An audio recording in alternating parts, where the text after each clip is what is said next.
They say your wedding day is supposed to be the happiest day of your life. The day you marry your soulmate. The day you celebrate love surrounded by the people who matter most.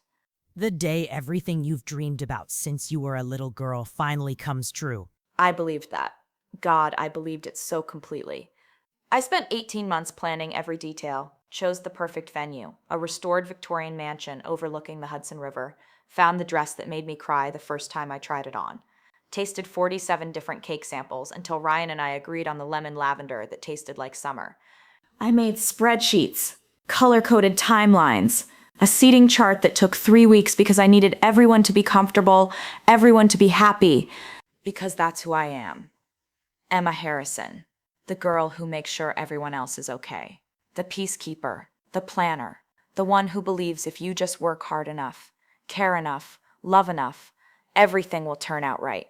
I was wrong.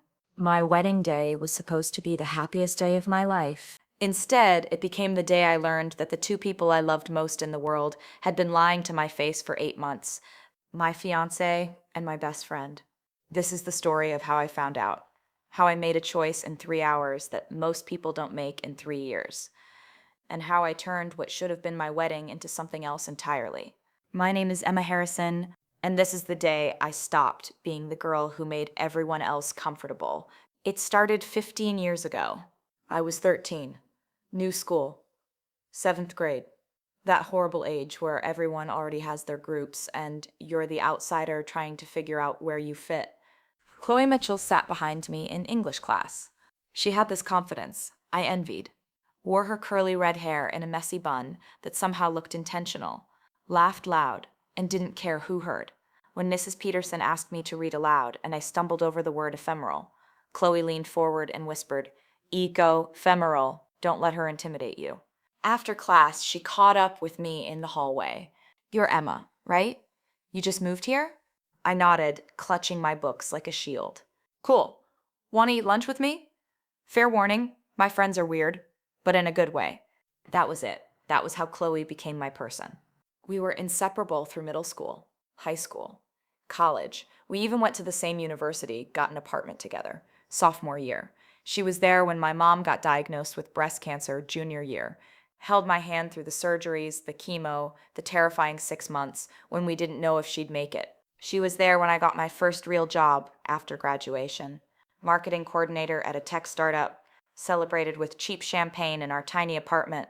She was there through my string of terrible boyfriends. The guy who ghosted me after 4 months. The one who wasn't ready for commitment, but got engaged to someone else 6 weeks later. The finance bro who made me split every check down to the penny. "You deserve better," Chloe would say, pouring wine while I cried on our couch. "You deserve someone who sees how incredible you are." I thought I found that person 3 years ago. Ryan Chen. We met at a friend's rooftop party in Brooklyn. He was a software engineer, funny and kind, with this quiet steadiness that felt like safety after years of chaos.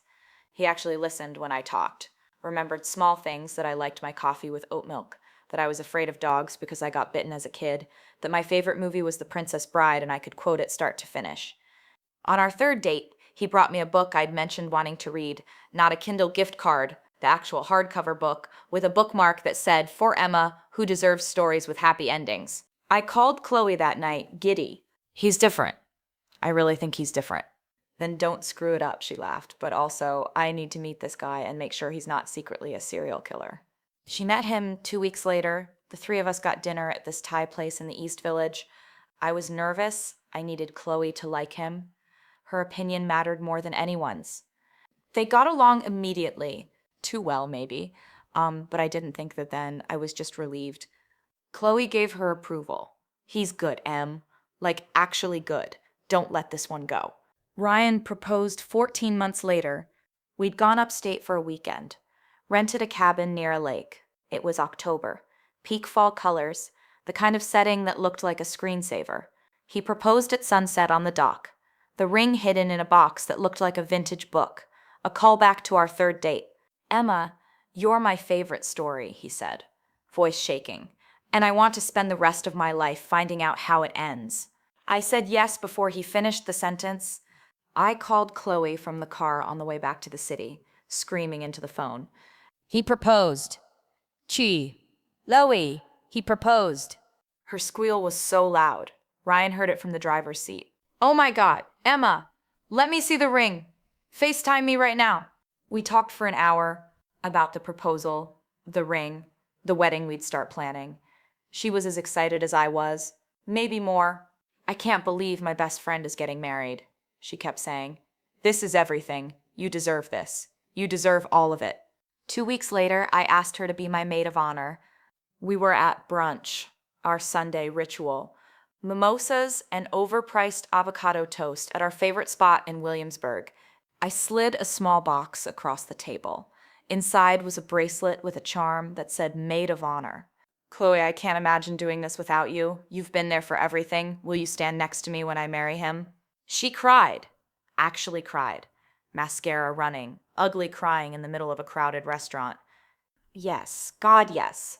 Emma, I'm so honored. I promise I'll make this the best wedding ever. I'll help with everything, whatever you need. She hugged me so tight I could barely breathe. That was 18 months ago. If I could go back to that moment, me and Chloe crying over mimosas, planning my dream wedding, I'd tell that version of me to look closer. To notice the way Chloe's eyes lingered on my phone when Ryan texted. To question why she volunteered to coordinate with Ryan on the surprise honeymoon he was planning. To wonder why she suddenly got so invested in wedding planning when she'd always said she'd never get married herself. But I didn't notice, because I trusted her, and that trust was the weapon she used to destroy me. The planning started immediately. Chloe threw herself into it with an intensity that felt like love. She helped me research venues. We visited 12 before I fell in love with the Riverside Estate, the Victorian mansion with the gardens and the view of the Hudson. It was expensive, way over budget. But Chloe convinced me it was worth it. You only get married once, Em. This place is perfect. You'll regret it if you settle for something less. She was right. It was perfect. She came to every dress appointment, sat on the little couch in the bridal boutique while I tried on gown after gown. When I came out in the one ivory silk with lace sleeves and a train that felt like a cloud, she gasped, "That's it. Emma, that's the one. You look like an absolute princess." I cried. She cried. The consultant cried. We bought the dress that day. Chloe organized my bachelorette party, a weekend in the Hamptons with 12 of my closest friends. She rented a house, planned activities, made custom t-shirts that said Emma's last fling before the ring. It was perfect. Champagne and beach bonfires and late-night conversations about love and life. Chloe gave a speech on the last night that made everyone cry. Emma is the best person I know, she said, voice thick with emotion. She's loyal and kind, and she sees the good in everyone, even when they don't deserve it. Ryan is the luckiest man alive, and I'm the luckiest friend. I love you, Em. Here's to your happy ending. We toasted, hugged. I remember thinking, I'm so lucky. I have the best friend in the world. I was so completely blind. The thing is, there were signs. Small things. Things I explained away because I didn't want to see them. Like how Chloe started texting Ryan directly instead of going through me. Just coordinating honeymoon stuff, she'd say when I asked. Or how she knew details about his work I hadn't told her. Oh, Ryan mentioned the product launch, she'd say casually. When did they talk about that? Or the time I came home early and heard her on the phone in her room, our apartment, the one we still shared even though I was engaged. She was laughing, voice low and intimate. When I asked who she was talking to, she said just a guy from work. But her face flushed, just slightly. I ignored it, because Chloe was my best friend, and Ryan was my fiancé. And the idea that those two facts could exist in the same sentence in any other context was unthinkable. 3 months before the wedding, Chloe told me she was moving out. I think it's time, she said over coffee one morning. You and Ryan will want your space after the wedding. And honestly, I need my own place. Turning 30 next year, time to be a real adult. It made sense. I was sad but understood. She moved into a studio in Park Slope. We still saw each other constantly. Wedding planning, brunches, weekly dinners. Nothing changed. Except everything had already changed. I just didn't know it yet. The final month before the wedding was chaos. Last-minute vendor confirmations. Seating chart revisions because 2 cousins had a falling out. A bridesmaid dropped out, moved to London for work. So we had to redo the processional order. Chloe handled it all with me. Calm, competent, reassuring. We've got this, Em. It's all going to be perfect. Ryan was busy with work, a major product launch the week before the wedding. I barely saw him. We'd text throughout the day, FaceTime at night when he got home late. I miss you, I'd say. 2 more weeks, he'd promise. Then we have the rest of our lives. I counted down the days. The week before the wedding, my mom flew in from Arizona. She'd moved there after her cancer went into remission. Warmer weather, slower pace. She looked good, healthy, happy. My baby's getting married, she cried when she hugged me at the airport. Chloe picked us up. The 3 of us went to dinner. My mom loved Chloe, had always said she was like a second daughter. I'm so glad Emma has you, Mom said over pasta. You've taken such good care of her. Chloe smiled, squeezed my hand across the table. She's my person. I'd do anything for her. I believed her. God, I believed her. The night before the wedding, I couldn't sleep. I was staying at the Riverside Estate. They had a bridal suite for the night before. A beautiful room with a 4-poster bed and windows overlooking the garden. Mom was in the room next door. Chloe was down the hall with the other bridesmaids. I lay in bed, staring at the ceiling, feeling this mix of excitement and terror. Tomorrow I'd marry Ryan. Tomorrow my life would change forever. I grabbed my phone, thought about texting him. We'd agreed not to talk the night before. Bad luck, Chloe had said, laughing, but I wanted to hear his voice. I opened our text thread. The last message was from earlier that evening. Can't wait to see you tomorrow. I love you, Emma. Sleep well. I typed a response, I love you too. See you at the altar. Then I noticed something. He was online, active now, at 1:47 a.m. Who was he texting at 1:47 in the morning the night before our wedding? Probably couldn't sleep either, I told myself. Probably texting his best man or his brother. I put the phone down, but I couldn't stop thinking about it. That tiny active now indicator, the first crack in the foundation. I didn't know it yet, but in 9 hours that crack would become a chasm, and my entire world would fall through. I woke up at 6 a.m. to my phone buzzing. 12 texts in the bridesmaids group chat. Everyone was awake, excited, chaotic. Wedding day! Emma's getting married. T-minus 8 hours until Mrs. Chen. I smiled despite my exhaustion. Today was the day. Hair and makeup started at 7:30. The stylist Chloe had found arrived with her team, 3 people to handle 5 bridesmaids, my mom and me. Chloe was already in the bridal suite when I got there, setting up a mimosa bar on the side table. Good morning, bride. She hugged me, smelling like expensive perfume and hairspray. How'd you sleep? Barely, I admitted, too excited, too nervous. That's normal. Here, drink this. She handed me a mimosa, liquid courage. The morning was a blur of curling irons and lipstick and music playing too loud. My bridesmaids were giddy, taking photos, making toasts. Mom cried twice before we even started getting dressed. Chloe was everywhere, fixing a bridesmaid's lipstick, adjusting Mom's shawl, making sure I ate something. She'd ordered breakfast, set out a spread of pastries and fruit. You need to eat, Em, it's a long day. She was being the perfect maid of honor, and I was so grateful. At 11 a.m., my little sister Lily arrived. Lily wasn't in the wedding party, she was only 15, and I'd felt weird asking her to be a bridesmaid when all the others were adults, but she'd been involved in the planning, helped me pick favors and design the programs. She burst into the bridal suite, breathless. Emma, oh my God, you look so beautiful. I can't believe you're getting married. She hugged me carefully, afraid to mess up my hair. Hey, Lil. I squeezed her tight. I'm so glad you're here. I brought you something. She pulled out a small wrapped box for your something new. Inside was a delicate bracelet, silver with a small charm shaped like a heart. Lily, this is beautiful. I saved up from my summer job. I wanted you to have something from me. For good luck. I put it on immediately, tears threatening to ruin my makeup. I love it, thank you. She grinned, then looked around the room. Where should I put my stuff? I don't want to be in the way. Just toss your bag anywhere, I said, maybe on the chair by the... Oh, I'll take it. Chloe appeared beside us, reaching for Lily's bag. I'll put it with the other bags in the closet so we don't trip over anything. Lily handed it over, then got distracted by one of the bridesmaids showing her photos. I didn't think anything of it. Later, I would realize that was the moment. The moment Chloe took Lily's bag. The moment she made a mistake that would unravel everything. At noon, we started getting into our dresses. The bridesmaids went first. Dusty rose gowns that Chloe had helped me pick out.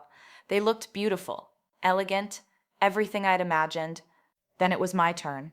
Mom and Chloe helped me into my dress. The silk slid over my skin like water. The lace sleeves settled perfectly on my shoulders. The train pooled behind me like a river. I looked in the mirror and barely recognized myself. I looked like a bride. "Oh, Emma," Mom's voice broke. "You're stunning." Chloe stood behind me, adjusting the train, her face in the mirror next to mine. "You're gonna knock him dead," she said softly. Our eyes met in the reflection. For just a second, I saw something in her expression I couldn't name. Sadness, guilt. Then she blinked and it was gone, replaced by a bright smile. "Okay, everyone, let's get some photos before we head down." The photographer had been floating around all morning, capturing candids. Now we posed, me and the bridesmaids, me and Mom, me and Chloe. In the photos, we're all smiling. We look so happy. I've deleted most of those photos now, but I kept one. Me and Chloe, arms around each other, both of us grinning at the camera. I keep it to remind myself people can smile while they're destroying you. At 1:30 p.m., Lily came running back into the bridal suite. She looked panicked. "Emma, I need to talk to you. Now, alone." My stomach dropped. "What's wrong? Is Mom okay? Did something happen?" "No, everyone's fine. Just please. It's important." I followed her into the hallway, heart racing. We ducked into a small sitting room off the main corridor. "Lily, what?" She thrust a phone at me. I grabbed the wrong phone. I thought it was mine. Same case, same model, but it's Chloe's. "And Emma, I saw, I'm so sorry, I wasn't snooping, but a text came in and I glanced at it, and my hands were shaking as I took the phone. The screen was unlocked, open to a text conversation. I read the name at the top, Ryan. My Ryan. My brain stuttered. Why would Ryan be texting Chloe? Then I read the messages, and my world ended. The texts were from last night. Unknown 47 a.m. The exact time I'd seen Ryan active now, when I was lying in bed, unable to sleep. "Ryan, can't sleep. Keep thinking about you." "Chloe, same. This is so hard." "Ryan, just a few more hours, then this whole charade is over, and we don't have to pretend anymore." "Chloe, I feel terrible." She has no idea. "Ryan, I know, but we agreed. After the wedding, we tell her, together. It'll be better that way. Less messy." "Chloe, I'm not sure I can watch you marry her tomorrow. It's killing me." "Ryan, you have to. We both do. Then it's over. I promise. By tomorrow night, everything changes." Chloe, I love you. "Ryan, I love you too. Get some sleep. Big day tomorrow." I read it once, twice, 3 times. The words didn't change. Lily was talking. "Emma, I'm so sorry. I didn't want to show you, but I thought you should know before. Emma, are you okay?" I wasn't okay. I was standing in a sitting room in my wedding dress, holding my best friend's phone, reading texts that proved she'd been sleeping with my fiancé. My fiancé. My best friend. 8 months. I scrolled up. The conversation went back 8 months. January. Right after Chloe moved out of our apartment. Messages every day. Sometimes dozens a day. Miss you. Can't wait to see you. Last night was perfect. I hate lying to her. Just a little longer. Photos. I didn't open them. Couldn't. Plans. They'd been meeting up. His place, her place, hotels. While I was tasting cakes. While I was addressing invitations. While I was planning a future that didn't exist. My legs gave out. I sat down hard on a velvet chair, the dress billowing around me like a cloud. Lily knelt next to me. Emma, breathe. What do you want to do?" What did I want to do? The wedding started in 90 minutes. 150 guests were already arriving. I could hear cars pulling up outside, voices in the garden. My mom was downstairs greeting people. The florist had just finished the arbor on the terrace. The caterer was setting up dinner for 150. The band was doing sound checks. I'd spent $40,000, 18 months of planning, and the groom was in love with someone else. With my maid of honor. With my best friend. The girl who held my hand through my mom's cancer. The girl who helped me pick out my dress. The girl who was standing in my bridal suite right now, pretending to be happy for me while she counted down the hours until she could have my fiancé to herself. I looked at Lily. Where's Chloe now? In the bridal suite. With everyone else. And Ryan? I think he's in the groom's suite on the other side of the estate. I stood up. The dress rustled. I caught my reflection in a mirror across the room. A bride. I looked like a bride, but I wasn't going to be one. Lily, I need you to do something for me. She nodded, tears streaming down her face. Anything. Find the wedding coordinator. Tell her I need to see her immediately. Don't tell anyone else. Just her. Okay. And Lily? She turned back. Don't let Chloe leave the bridal suite. The coordinator's name was Patricia. She'd been with me through the whole planning process, efficient, calm, the kind of person who could handle any crisis. She arrived in the sitting room 3 minutes later. Emma, your sister said it was urgent. Oh my God, are you crying? What happened? Are you okay? I wasn't okay, but I was done crying. I handed her Chloe's phone. Read the conversation with Ryan. Her face went pale as she scrolled. Oh my God, Emma, I need to make some changes to the ceremony. Patricia blinked. Changes? Big changes. And I need your help. Can I count on you? She looked at me for a long moment. Then she squared her shoulders. Tell me what you need. Here's what I told her. The ceremony would proceed as planned. Guests would be seated at 3 p.m. Processional would start at 3:15. Bridesmaids would walk down the aisle. Chloe would walk down the aisle. I would walk down the aisle. Ryan and I would stand at the altar. The officiant would begin. But when we got to the vows, the part where Ryan would speak first, promising to love and honor me, I needed one thing. There's an AV system, right? For the music? Yes, Patricia said slowly. Speakers throughout the terrace. Why? Can we connect a phone to it? Project images onto the screen behind the altar? We'd set up a screen for a slideshow during the reception. Photos of me and Ryan through the years, set to music. Patricia's eyes widened. You want to show everyone exactly who they're celebrating. She stared at me. Emma, are you sure? There are other ways to handle this. You could cancel, tell people privately. You don't have to. I'm sure. Because here's what I realized, standing in that sitting room in my wedding dress. Chloe and Ryan thought they were so clever. They thought they'd wait until after the wedding, let me have my special day, let everyone celebrate, and then they'd sit me down and gently break the news. We fell in love. We didn't mean for it to happen. We're so sorry, but we're going to be together. They'd be the victims. Star-crossed lovers who fought against their feelings but couldn't help it. I'd be the jilted bride everyone pitied, and they'd get their happy ending. No. If my wedding was going to be ruined, it would be ruined on my terms. If everyone was going to find out, they'd find out together. And Ryan and Chloe would never be able to rewrite this story. Patricia took a shaky breath. What do you need from me? I'll spare you the technical details. Patricia was a miracle worker. She got the AV tech, explained what I needed. He was hesitant. Ma'am, this is really irregular, but one look at my face and he agreed. I sent Lily to secretly screenshot the key text from Chloe's phone to mine, the ones that were damning, explicit, undeniable. Then I had her return the phone to Chloe's bag. Did she notice it was gone? I asked when Lily came back. No, she was busy fixing another bridesmaid's makeup. Good.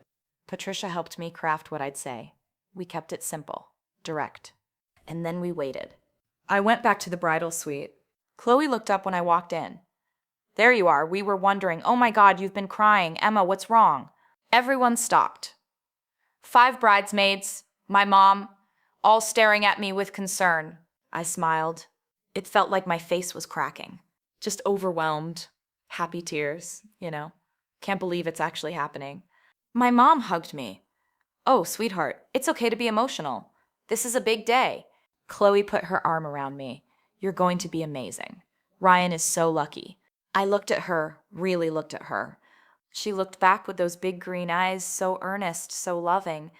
And I realized she was a better actress than I ever gave her credit for. Thanks, Chloe, I said softly. I couldn't do this without you. She squeezed my hand. Always. You're my best friend. I love you. 3 hours from now, she'd realize what those words cost her. At 3 p.m., guests started being seated. I watched from the window of the bridal suite.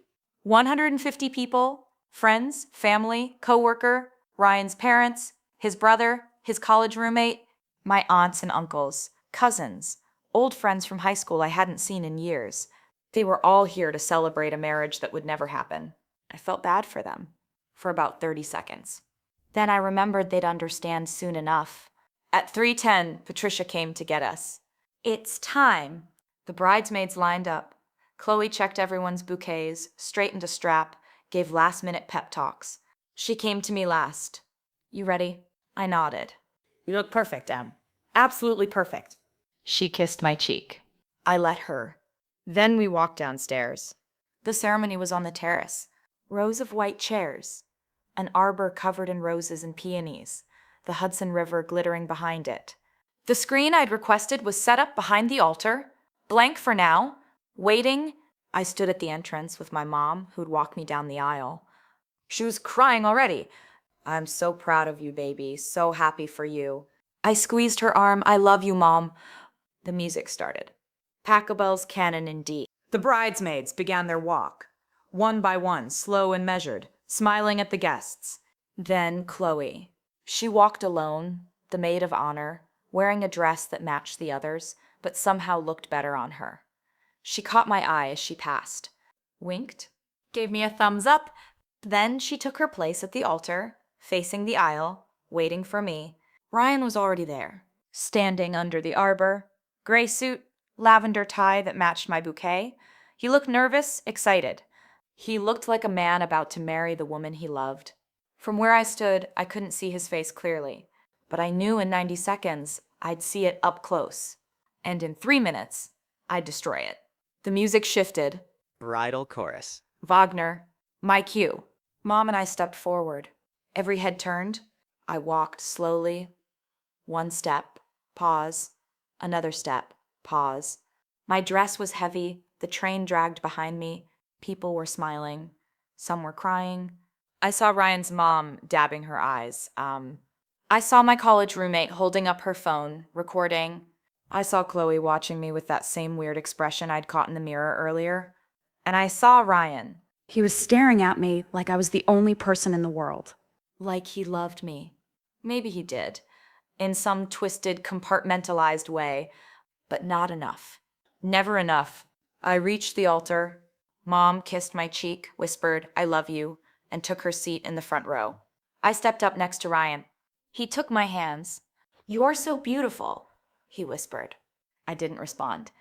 The officiant, a friend of Ryan's family, a kind older man, began, "Dearly beloved, we are gathered here today." I wasn't listening. I was counting down. Welcome. Introduction. 30 seconds. Reading from Corinthians. 1 minute. Another reading, this one from a Mary Oliver poem. 2 minutes. Then and now, Ryan and Emma have prepared their own vows. Ryan, would you like to begin? This was it. Ryan turned to face me fully, took both my hands in his. Behind him, I saw Patricia signal the AV tech. The screen behind the altar lit up. Ryan didn't notice. He was looking at me. "Emma," he began, "from the moment I met you, I knew—" Actually, I interrupted. "Before you finish, I think everyone should see something." He blinked. "What?" I turned to face the guests. 150 faces staring back at me. Confused. Curious. "I'm sorry for the interruption," I said clearly. My voice didn't shake. But I just learned something this morning that I think everyone should know before we go any further. Ryan's face went pale. "Emma, what do you—" I nodded to Patricia. The first screenshot appeared on the screen. Ryan's text. "Can't sleep. Keep thinking about you." Chloe's response. "Same. This is so hard." There was a beat of silence. Then murmuring. People reading, realizing. I put the next slide up. Just a few more hours, then this whole charade is over and we don't have to pretend anymore. The murmuring got louder. Ryan grabbed my arm. "Emma, stop, please, let me explain." I yanked free. Next slide. I feel terrible. She has no idea. Someone in the crowd gasped. Next slide. By tomorrow night, everything changes. I love you. I love you too. I let that one sit. Let everyone read it. Let it sink in. Then I turned to Ryan. His face was the color of ash. Behind me, I heard Chloe make a strangled sound. I addressed the crowd. For those of you who can't see the screen clearly, these are text messages between my fiancé Ryan and my maid of honor Chloe from last night, the night before our wedding. Silence. Complete, utter silence. They've been having an affair for 8 months. They planned to tell me after today, after we'd celebrated, after I'd married him. I turned to Ryan. Did I miss anything? He was frozen, mouth open, no words. I looked at Chloe. She was crying, but she didn't move. Just stood there in her dusty rose dress, bouquet trembling in her hands, mascara running. I turned back to the guests. So here's what's going to happen. There will be no wedding today, because I don't marry liars, but there is going to be a party. I saw my mom in the front row, hand over her mouth, tears streaming. We have food, we have music, we have an open bar, and I've already paid for all of it, so please stay. Celebrate with me. I looked at Ryan one more time. Celebrate the fact that I dodged a bullet. Then I walked off the altar. The crowd erupted, shouting, crying, people standing, trying to see, trying to process. I walked back down the aisle, head high, train dragging behind me. And as I passed the last row of chairs, something unexpected happened. Someone started clapping, then another person, then another. By the time I reached the entrance to the terrace, half the crowd was applauding for me. I kept walking. I don't know what happened immediately after. Patricia told me later.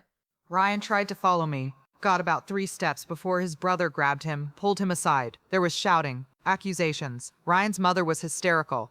Chloe ran, just bolted off the terrace, still in her bridesmaid dress, bouquet abandoned on the ground. Several people chased after her, not to comfort her, to yell. My college roommate apparently cornered her in the parking lot, screaming, 15 years, you threw away 15 years for this. Someone else, I never found out who, threw a glass of champagne at Ryan. My mom collapsed in her seat. My aunt had to help her inside. The officiant just stood there, shell-shocked, still holding his script. But here's the thing I didn't expect. Most people stayed. After the initial chaos died down, after Ryan and Chloe were both escorted off the property by security. Yes, I'd had Patricia call security. People started talking to each other. Processing. And then someone, I think it was Ryan's college roommate, ironically said something that changed everything. Well, there's a full bar and a band. Seems like a waste to leave. Someone else laughed, nervous, uncertain. Then someone else agreed. And slowly, gradually, people started moving toward the cocktail hour space.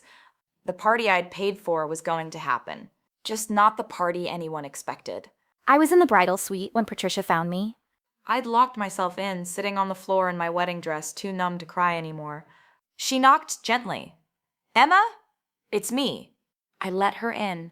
She knelt beside me, careful in her coordinator blazer and heels. They're both gone. Security escorted them out. Ryan's family left with him. Chloe, she paused. Chloe tried to come back in, said she needed to talk to you. I told her if she stepped foot on this property again, I'd call the police. Thank you. Emma. Patricia took my hand. Most of the guests are still here. They're asking about you, asking if you're okay. I'm not okay. I know, but honey, you're also the bravest person I've ever seen. What you did out there, that took guts. I laughed. It sounded broken. I just blew up my own wedding. You exposed 2 people who were using you. There's a difference. She stood, offered me her hand.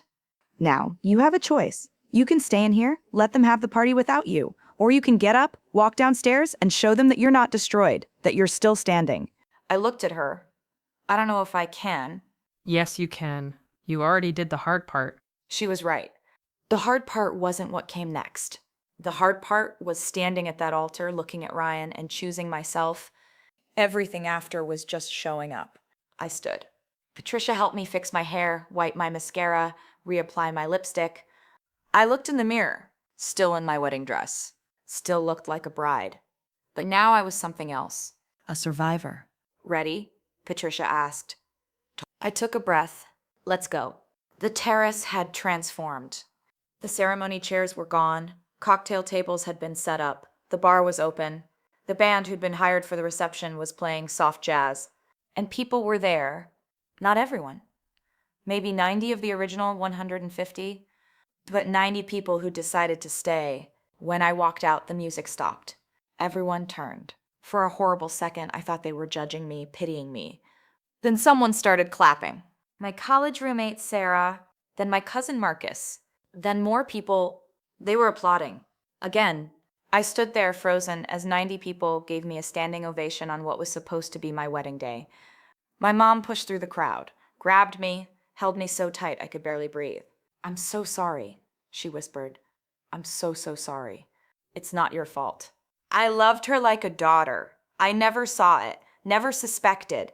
Mom, neither did I. She pulled back, looked at my face. "What do you need? Do you want to leave? We can leave right now. Go home." "No." I surprised myself with the certainty in my voice. "I want to stay. This is my party. I paid for it." She laughed through her tears. "That's my girl." What happened next is hard to explain. It was a wedding reception without a wedding. The caterers served dinner, filet mignon, and salmon exactly as I'd ordered. People sat at the tables I'd agonized over for the seating chart, eating food I'd taste tested 6 times. The band played the playlist I'd curated. First dance song, father-daughter dance song, all of it. Except there was no first dance, no father-daughter dance, just people eating, drinking, and trying to process what they'd witnessed. I moved through the crowd like a ghost in a wedding dress. People kept stopping me. "Emma, I'm so sorry." Emma, you're so brave. "Emma, I always thought there was something off about Chloe." That last one made me laugh bitterly. "You did?" She was always so intense about you, like possessive.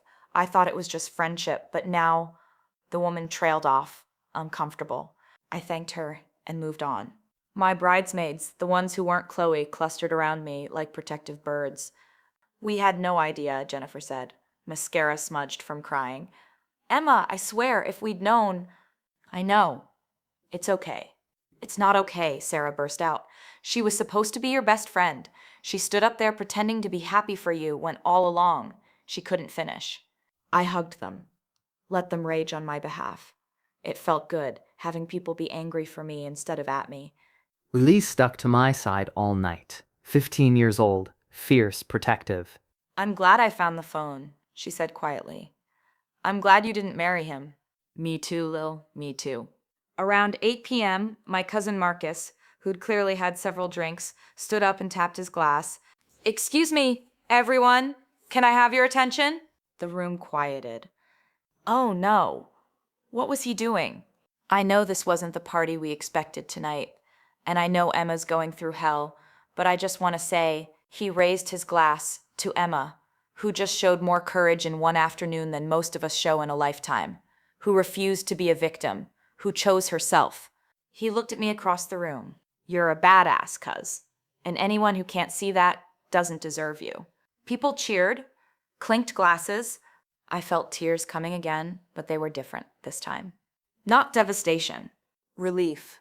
I was surrounded by people who loved me, who stayed, who chose me, the people who mattered. At 9 p.m., the band started playing I Will Survive. I don't know who requested it, maybe the universe, but suddenly everyone was on the dance floor, singing along, pointing at me. Sarah grabbed my hand. "Come on." I don't think... "Come on!" She dragged me onto the floor. And then I was surrounded by people dancing, singing, celebrating not a wedding, but an escape. At first I was afraid. I was petrified. My mom was dancing. My aunts, my cousins, my college friends. People who'd come to watch me marry a man who was cheating on me with my best friend, now dancing to celebrate the fact that I didn't. I started laughing. Couldn't help it. The absurdity of it all. The sheer chaos. I was at my own wedding reception, in my wedding dress, without a groom, dancing to I Will Survive with 90 people who just watched me detonate my entire life. And I was laughing. Someone handed me champagne. I drank it. Someone else took my photo. I smiled. And for the first time in 12 hours, I felt something other than devastation. I felt free. The party wound down around 11 p.m. People started leaving, hugging me, telling me to call if I needed anything. Ryan's college roommate, the one who'd suggested staying, approached me hesitantly. "Emma, I just want to say, I'm sorry. I knew Ryan was stressed about the wedding, but I had no idea he trailed off. Cheating on me with my maid of honor?" He winced. "Yeah, that. If I'd known, I would have said something." "Would you?" He paused. "I'd like to think so."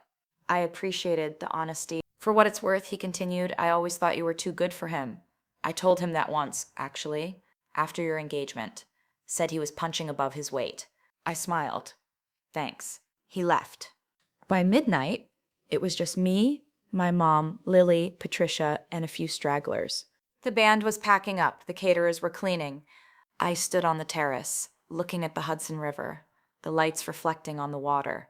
My mom came up beside me. How are you holding up? I don't know. Ask me in a week. She put her arm around me. What do you need? Where do you want to go? You can come to Arizona with me. Stay as long as you want.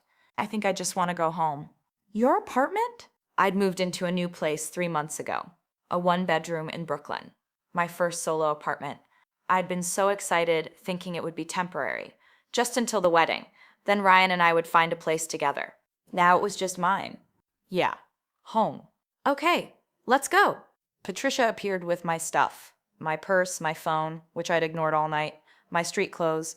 The venue is taken care of, she said. Everything's cleaned up. You don't need to worry about anything. Thank you for everything. I don't know what I would have done without you. She hugged me. You would have been fine. You're stronger than you think. I changed out of my wedding dress in the bridal suite. Stood there in jeans and a sweatshirt, looking at the gown puddled on the floor. $4,500. Custom alterations. The dress I'd cried over when I first tried it on. I'd never wear it again. I left it there. Walked out of the Riverside estate in sneakers and a hoodie. My mom and Lily on either side of me. We drove back to the city in silence. When we got to my apartment, I half expected to find Ryan there, waiting, ready to explain, to apologize, to beg. But the apartment was empty. Dark and quiet, and mine. Mom and Lily helped me inside. Do you want us to stay? Mom asked. No, I think I need to be alone. Are you sure? Yeah. She hugged me hard. Call me if you need anything. I mean it. Middle of the night. Doesn't matter. I will. They left. I stood in my apartment, still wearing my makeup from the wedding, and looked around. This was supposed to be a temporary space. Now it was my life. I sat on the couch, pulled out my phone. 63 missed calls. 112 texts. I scrolled through them. Most were from people at the wedding, checking on me, expressing support. Some were from people who weren't there, who'd heard through the grapevine. OMG, is it true? 3 were from Chloe. Chloe? Emma? Please let me explain. Chloe, I know you hate me, but please just talk to me. Chloe, I never meant to hurt you. I'm so sorry. I blocked her number. 7 texts from Ryan. Ryan. Emma, I'm so sorry. Ryan, please call me. We need to talk. Ryan, I love you. I made a terrible mistake. Ryan, it's not what you think. Ryan, Chloe means nothing. Ryan, please, Emma. Ryan, I'm outside your building. Can we talk? That last one was from 20 minutes ago. I went to the window. Look down at the street. There was Ryan's car parked across from my building. And there he was, leaning against it, looking up at my window. He saw me. Started waving, gesturing, mouthing, please. I closed the curtain, went to my bedroom, lay down on my bed, still in my jeans and hoodie, stared at the ceiling. And finally, I let myself fall apart. I cried until I couldn't breathe. Cried for the wedding that didn't happen. For the marriage that would never exist. For the best friend who betrayed me. For the life I'd planned that turned out to be a lie. I cried until I fell asleep. I woke up at 6 a.m. to my phone buzzing. A text from a number I didn't recognize. Unknown. Hi, Emma. This is Jennifer, one of the bridesmaids. Just wanted to check in. We're all thinking about you. Brunch tomorrow if you're up for it. No pressure. I stared at the text. Then another came through. Sarah, college roommate, saw Ryan's car outside your building last night on my way home. Want me to slash his tires? I laughed. Actually laughed. Another text. Cousin Marcus, you're a legend. That's all. Just wanted you to know. More texts from people checking in, offering support, inviting me to things. People who stayed. People who chose me. I got up, made coffee, sat at my kitchen table in yesterday's clothes, and I thought about what came next. The practical stuff. Cancel the honeymoon. 2 weeks in Italy, non-refundable. Return wedding gift. Change my name back on all the forms I'd already started changing. Figure out what to do with a wedding dress I'd never wear. The emotional stuff. grieve a relationship that ended, process betrayal by two people. I love figure out who I was without them. The legal stuff. We'd been engaged, not married, no divorce needed, but we'd opened joint accounts, added each other to insurance, made each other beneficiaries. That all had to be undone. It was overwhelming. But I wasn't the girl who planned a wedding anymore. I was the girl who blew one up. And that girl could handle anything. 2 days later, I met Ryan for coffee. He'd been texting nonstop, calling, leaving voicemails. Finally, I agreed to meet. Not because I wanted to reconcile, but because I needed closure. We met at a neutral place, a Starbucks in Midtown, public, safe. He looked terrible, unshaven, circles under his eyes, like he hadn't slept. Good. Emma. He stood when I arrived, tried to hug me. I stepped back. Don't. We sat. He started immediately. I'm so sorry. I'm so sorry. I know that's not enough, but I don't know what else to say. I messed up. I messed up so badly, and How long? What? How long were you sleeping with Chloe? The text said 8 months, but I want to hear it from you. He looked down. 8 months. Almost 9. When did it start? January. Right after she moved out of your apartment. Did you plan it? Or did it just happen? He saw my face. That sounds like an excuse. I don't know, Emma. We started texting more after she moved. About the honeymoon I was planning. And then we met up to discuss it, and we had drinks, and you slept with her. He flinched. Yeah. And then you kept sleeping with her for 8 months while I planned our wedding, while I picked out flowers and tasted cakes and addressed invitations to people who'd watch us get married. I know how it sounds. How it sounds, Ryan. You were going to marry me while you were in love with someone else. I wasn't in love with her. I laughed, cold. The text said otherwise. That was, I don't know, it was infatuation, it was excitement, it wasn't real. Unlike our relationship, which was so real you cheated on me with my best friend for 8 months and planned to dump me right after the wedding, he put his head in his hands. That was Chloe's idea. Oh, here we go. I wanted to tell you sooner. I wanted to break up before the wedding, but Chloe said it would destroy you, that we should wait until after, let you have your day. How generous. Emma, please. I made a mistake, a huge, terrible mistake, but I still love you. We can get past this. No. Emma. No, Ryan, you don't get to do this. You don't get to cheat on me, humiliate me, plan a future with someone else, and then decide you want me back because it blew up in your face. It's not like that. Then what is it like? Explain it to me. Because from where I'm sitting, you got caught, and now you're scrambling. But if Chloe's phone hadn't ended up in my sister's hands by accident, you would have married me yesterday. You would have stood at that altar, said vows you didn't mean, and then dumped me a week later. He didn't deny it.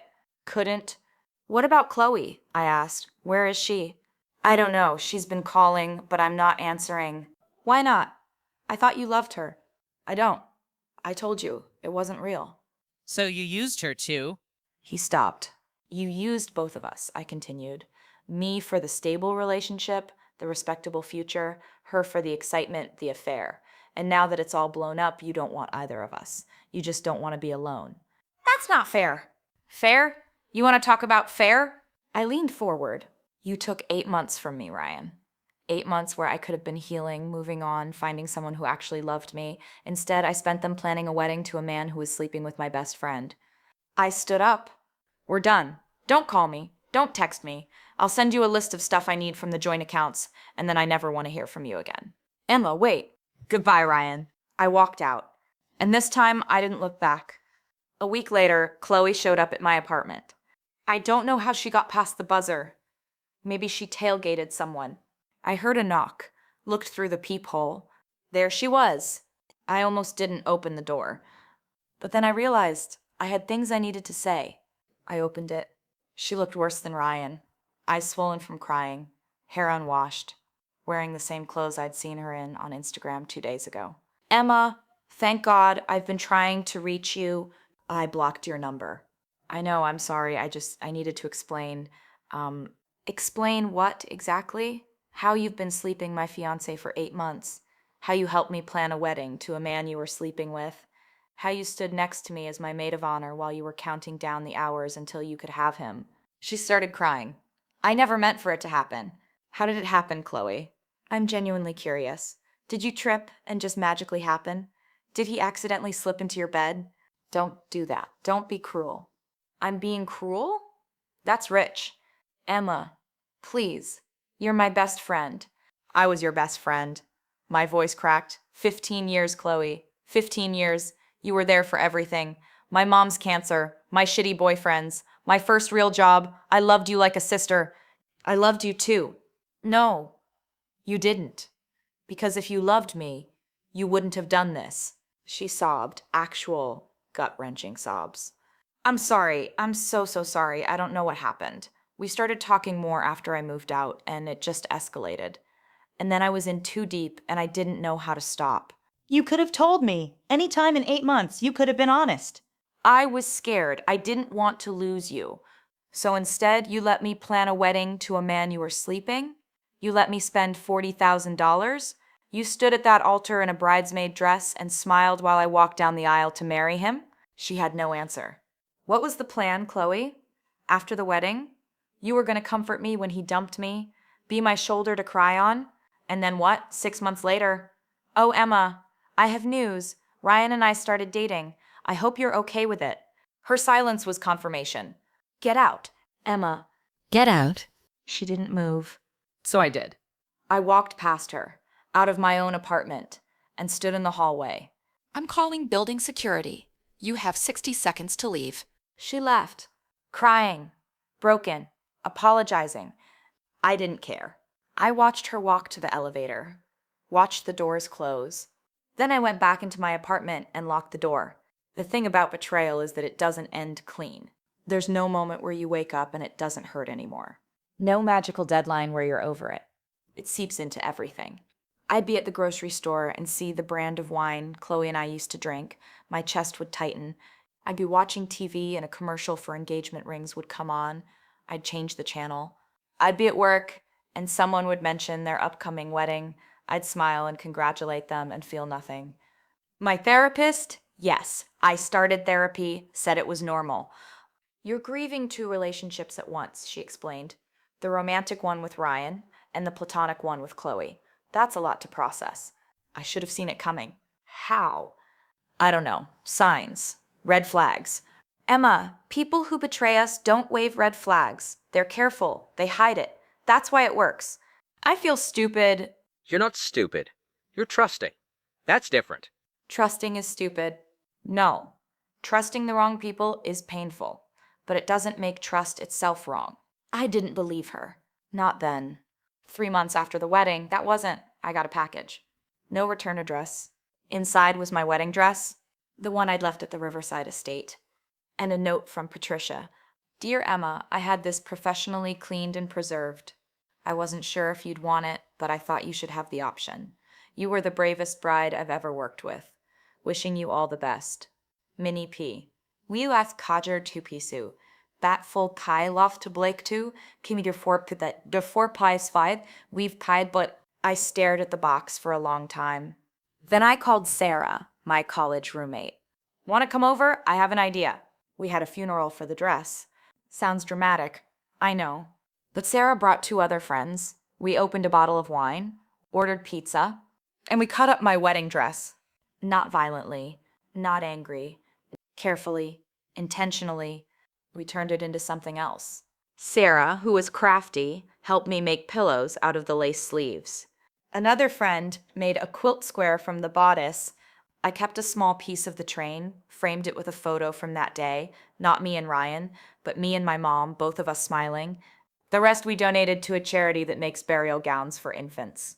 Something beautiful, repurposed. You know what this is? Sarah said, holding up her wine glass.